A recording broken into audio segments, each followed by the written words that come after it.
Advertising campaigns in 2016 by some of the nation's largest poultry producers illustrate how central questions over antibiotic use have become in the pursuit of customer loyalty. Purdue, we take some unexpected extra steps to raise healthy chickens with no antibiotics ever. For example, thyme.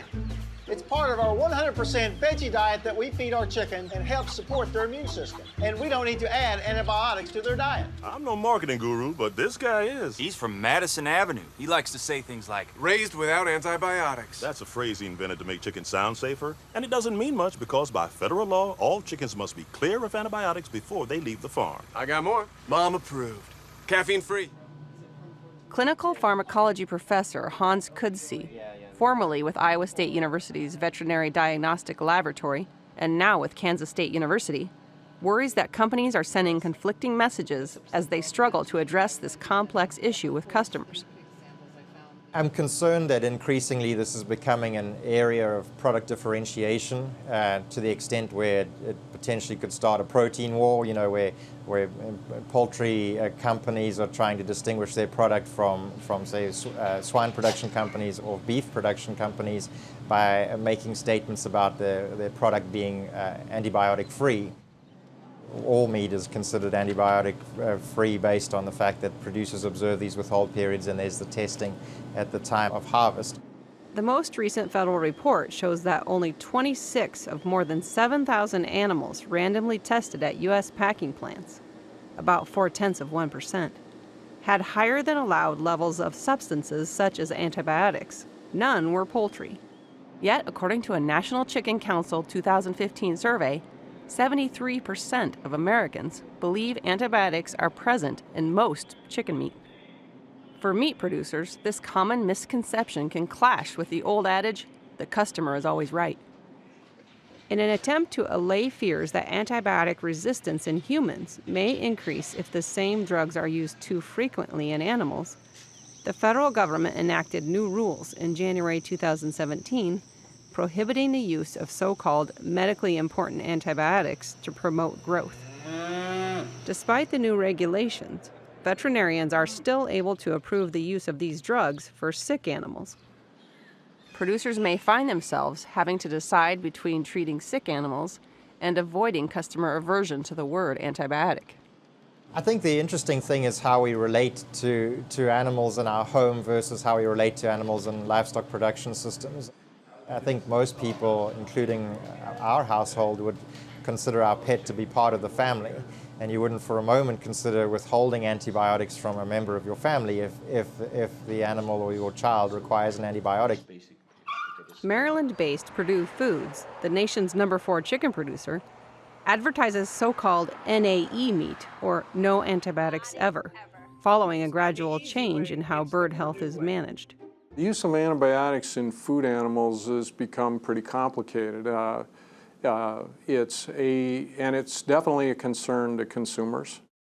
Simultaneously, Mississippi-based Sanderson Farms, the #3 producer, explains it uses a class of antibiotics intended only for animals. the marketing gimmick. Sanderson's ads make the point that implying all antibiotics are bad is a misleading marketing gimmick. I will tell you it's been a hard decision. It's been difficult. We feel like we're swimming upstream, to tell you the truth. Sanderson Farms carefully measured consumer reaction to the ads rolled out in August 2016 and discovered that about 65% wanted to learn more. We've always believed, let's tell the customer the truth. Let's tell the consumer the truth. The truth will stand the test of time, and that's what we're doing with this issue too. According to the National Chicken Council, the average chicken mortality rate at commercial broiler operations was 4.5% in 2016. That percentage has trended upward since 2013, in part, experts say, due to the effort to use fewer antibiotics. Sanderson said its 2016 mortality rate was 4%. Purdue said that information is confidential, but added that their rate was at or below the national average. Kansas State's Kudsi believes all livestock producers should be transparent about how many animals they start with and how many make it to market. It's important that we are transparent about all aspects of those production systems rather than just cherry picking. Sanderson Farms, whose contract farmers raise 10 million chickens a week, uses antibiotics in the hatcheries and animal-only medicine in feed, stopping in advance of the mandatory withdrawal period. Otherwise, the medically important antibiotics are only used to treat sick birds or flocks. Our vets have all taken an oath to treat animals and to keep animals healthy. We have heard from other vets and other companies that they respect our position. Purdue Foods has been working since 2002 to provide chicken houses where birds are separated so they can be advertised as no antibiotics ever. In 2008, Purdue stopped using antibiotics in feed for growth promotion and redesigned poultry buildings to reduce bacterial growth.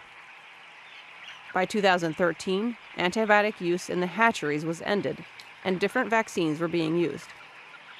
Over 3/4 now of our chickens are raised with no antibiotics ever. The treated birds are sold to another company. It's a delicate balance between balancing the needs of the animals and ensuring that those needs are met, balancing the financial considerations and the needs of the producer in order to be able to make a living, and then also balancing the consumer expectation, making sure that from an ethical standpoint that those animals are raised in a way that they have a good life and that they don't suffer and that they're free of illness. For Market to Market, I'm Colleen Bradford Krantz.